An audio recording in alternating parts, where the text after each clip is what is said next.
మన ప్రభువును రక్షకుడునైన యేసుక్రీస్తు ప్రభు వారి పరిశుద్ధమైన నామంలో ఈ ఉదయకాల వాక్య ధ్యానంలో వీక్షిస్తున్న విశ్వాసులకు, సంఘమునకు, సేవకులకు, సకల పరిశుద్ధులకు దేవుని మందిరములో నుండి దేవుని కృపయు, దేవుని సమాధానము మీకును మీ కుటుంబములకు దీవెన మెండుగా కలుగునుగాక. ఆమేన్. ఉదయకాల వాక్య ధ్యానము యెషయా గ్రంథము 4వ అధ్యాయము 3-4 వచనములను ధ్యానం చేసుకుందాం. సియోనులో శేషించిన వారికి, యెరూషలేములో నిలువబడిన వానికి, అనగా జీవము పొందుటకై యెరూషలేములో దాఖలైన ప్రతి వానికి పరిశుద్ధుడని పేరు పెట్టుదురు. తీర్పు తీర్చు ఆత్మ వలనను, దహించు ఆత్మ వలనను ప్రభువు సియోను కుమార్తెలకున్న కల్మషమును కడిగివేయినప్పుడు, యెరూషలేమునకును తగిలిన రక్తమును దాని మధ్య నుండి తీసివేసి దాన్ని శుద్ధి చేయనప్పుడును, సియోను కొండలో నుండి ప్రతి నివాస స్థలం మీద, దాని ఉత్సవ సంఘముల మీద పగలు మేఘ ధూమములను, రాత్రి అగ్నిజ్వాల ప్రకాశమును యెహోవా కలుగు చేయును. ఈ ఉదయకాల వాక్య ధ్యానంలో మనము ప్రాముఖ్యముగా గమనించవలసిన అంశం ఏమిటంటే, దేవుని ఆత్మ ఎటువంటిదో, దేవుని ఆత్మ ఏమై ఉన్నాడో మనము గమనించి, మనలను పరిశుద్ధపరచు ఆత్మ అని, తీర్పు తీర్చు ఆత్మ అని కూడా దేవుని వాక్యంలో రాయబడి ఉంది.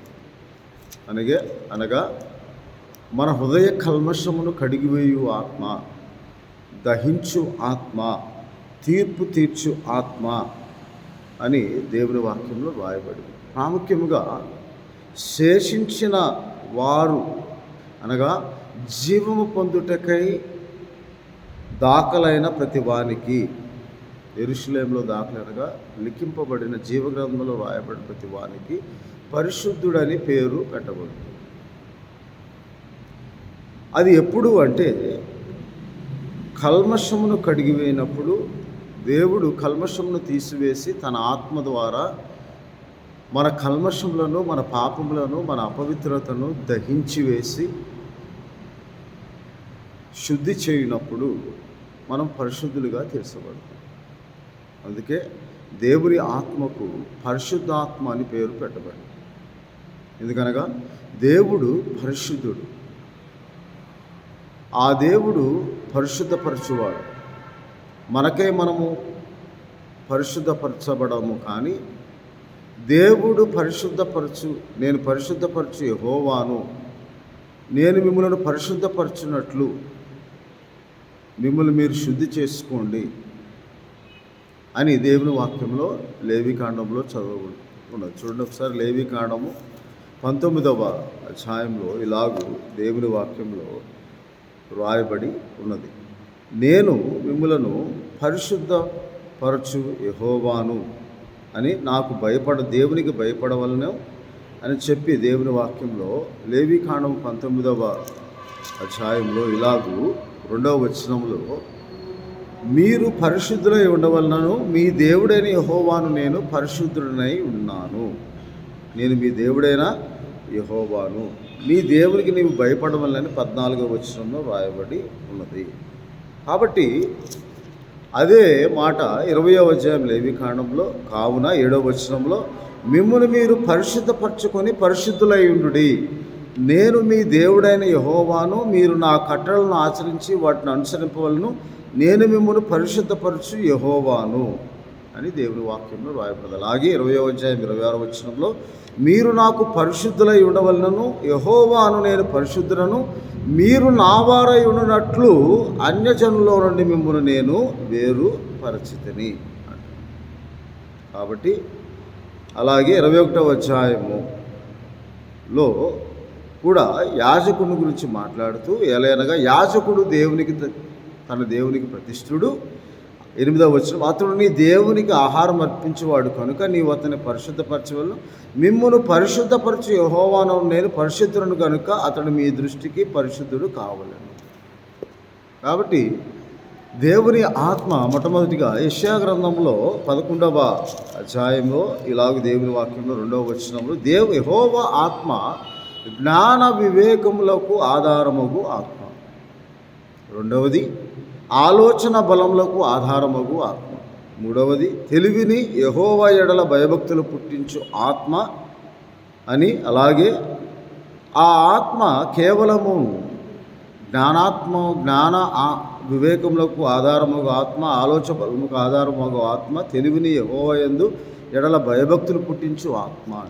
అంతేకాక మనం చదువుకున్న వాక్య భాగంలో యెషయా గ్రంథం 4వ అధ్యాయం 4వ వచనం, తీర్పు తీర్చు ఆత్మ వలన, దహించు ఆత్మ వలన, కల్మషమును కడిగివేయు ఆత్మ, పరిశుద్ధపరచు ఆత్మ, శుద్ధి చేయు ఆత్మ, పరిశుద్ధాత్మ.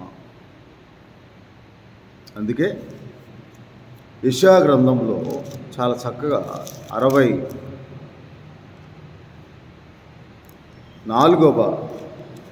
43వ అధ్యాయంలో ఇలాగ దేవుని వాక్యంలో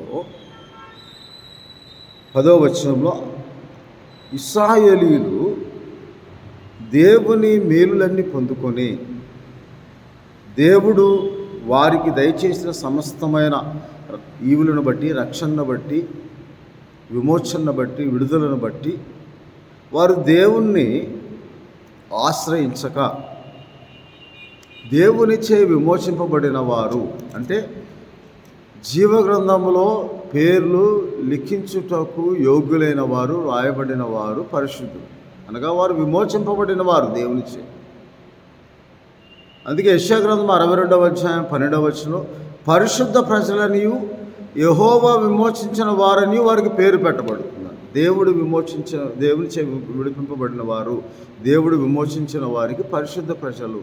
అది ఎలాగంటే పరిశుద్ధాత్మ సహాయం ద్వారా, పరిశుద్ధాత్మను మనలో ఉంచుట ద్వారా, పరిశుద్ధాత్మ దినదినము మన పాపులమును ఒప్పించుట ద్వారా, మన హృదయం నొప్పించి ద్వారా, మనం పాపమును ఒప్పుకుంట ద్వారా ఆ పరిశుద్ధపరిచే ఆత్మ మన కల్మషమును శుద్ధి చేసే తీర్పు తీర్చు ఆత్మ, దహించు ఆత్మ, అనగా మన పాపములను, మన అతిక్రమములను, మన దోషములను, మన తప్పులను దహించి వేసి కడిగి వేయుటకు పరిశుద్ధపరిచే ఆత్మను, పరిశుద్ధ ఆత్మను దేవుడు మన హృదయంలో ఉంచినప్పుడు, మనము దేవుని వల్ల పరిశుద్ధపరచబడినప్పుడు, ఆయన పరిశుద్ధాత్మను మనలో ఉంచినప్పుడు, మనము ఆయన మన పాపమును బట్టి తీర్పు తీర్చి, తీర్పు తీర్చడం అనగా మన హృదయం నొప్పింపు చేసి మన పాపమును ఒప్పుకున్నట్లుగా ప్రేరేపించు పరిశుద్ధాత్మ, ఆ పాపములను కడిగివేయి పరిశుద్ధాత్మ, మన హృదయమును శుద్ధీకరించి పరిశుద్ధాత్మ, దహించు ఆత్మ, మనల్ని విమోచించు ఆత్మ, ఆ పరిశుద్ధాత్మను దుఃఖింపజేశారు.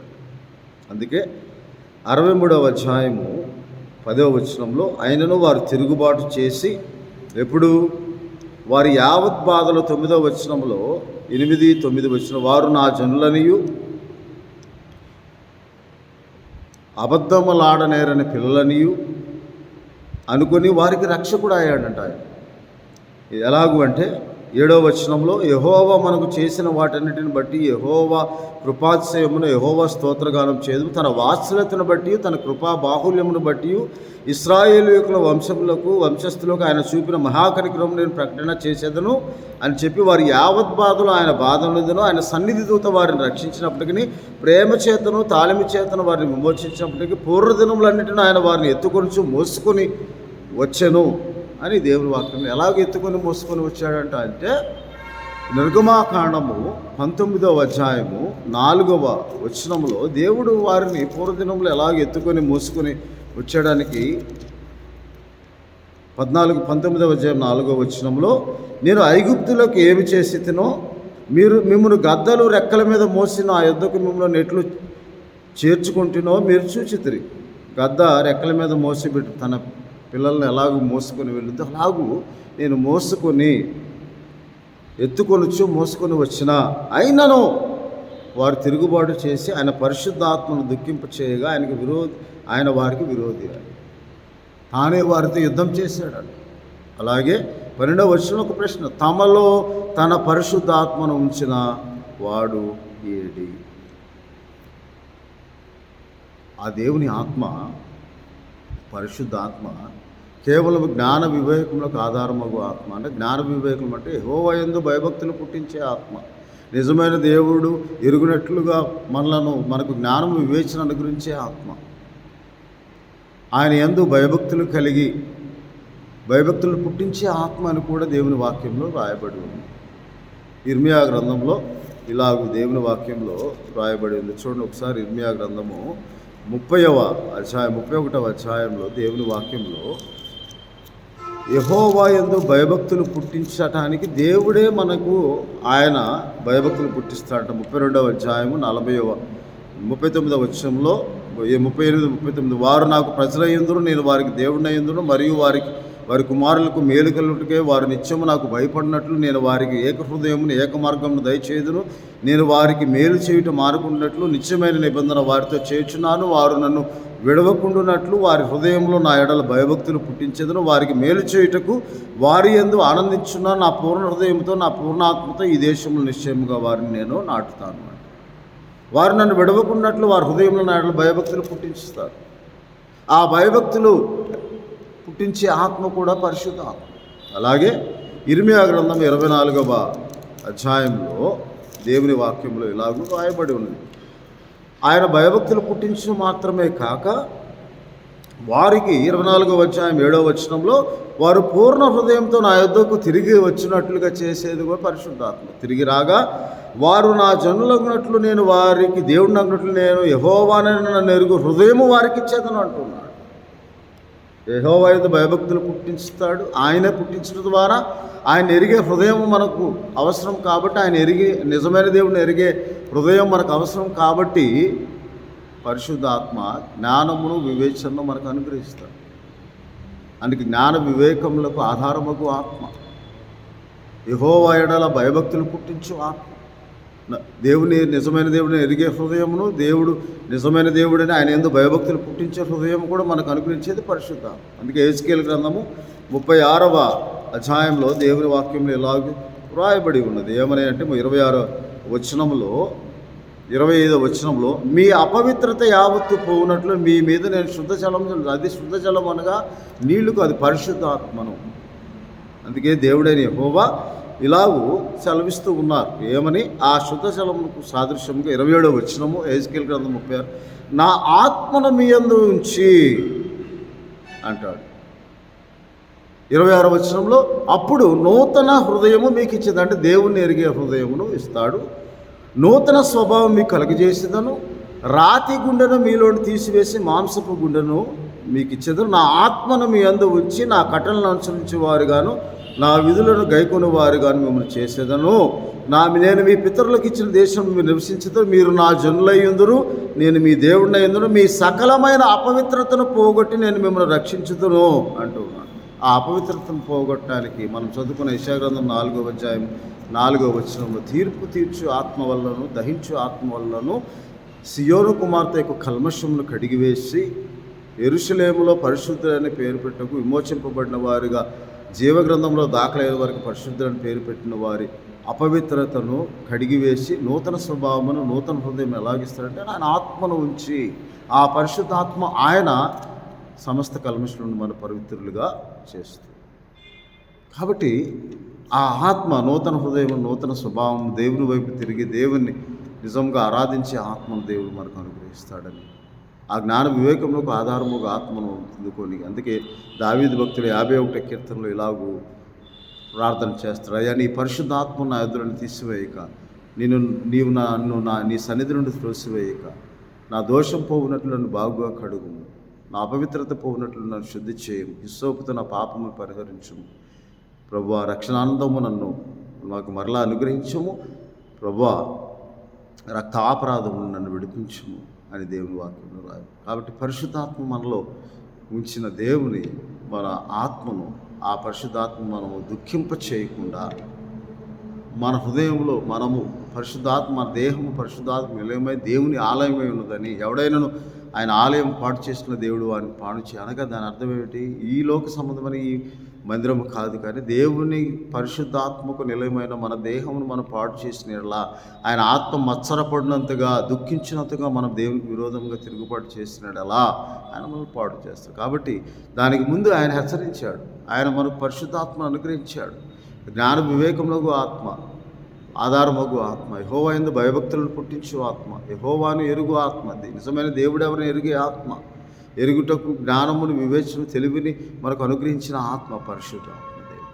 ఆ దేవుని ఆత్మ సహాయం మనకందరికీ ఈ ఉదయకాల సమయంలో మనం పొందుకున్నట్లుగా, ప్రార్థించినట్లుగా ఆ పరిశుద్ధాత్మ ఆదరణకర్తగా యేసుక్రీస్తు నామమును తండ్రి పంపిన ఆ ఆదరణకర్త అయిన పరిశుద్ధాత్మను మన హృదయంలో ఉంచుకొని, అందుకే గలతీ 4:6 ఏమంటాడంటే, నాయనా తండ్రి అబ్బా అని మొరపెట్టే క్రీస్తు ఆత్మ తన కుమారుని ఆత్మ మన హృదయంలోకి పంపాడు. కాబట్టి ఆ పరిశుద్ధాత్మ మనం ఎలాగో ప్రార్థన చేయాలో రోమాపత్రిక 8:26 ఆత్మ మనము ఉచ్చరింప శక్యము కాని మూలుగులతో ప్రార్థన, ఎందుకంటే మనం ఎలాగూ ప్రార్థన చేయాలో మనకు తెలియని సమయంలో మన పక్షంగా ఆ ఆత్మ విజ్ఞాపన చేయొచ్చు ఉన్నాడు. కాబట్టి మనం కూడా ఆ ఆత్మను మన హృదయంలో ఉంచుకొని, తీర్పు తీర్చు ఆత్మ కూడా ఆ ఆత్మ కాబట్టి, దహించు ఆత్మ కూడా ఆ ఆత్మ కాబట్టి, మనము అలాగూ పరిశుద్ధాత్మను దుఃఖించేవారంగా కాక దేవుని సంతోషపరిచేవారు మనం ఉన్నప్పుడు దేవుని ఆత్మ సహాయం, ఆత్మ అద్భుతం జరిగిస్తుంది, ఆత్మ స్వస్థపరుస్తుంది, ఆత్మ అన్ని విషయంలో మనకు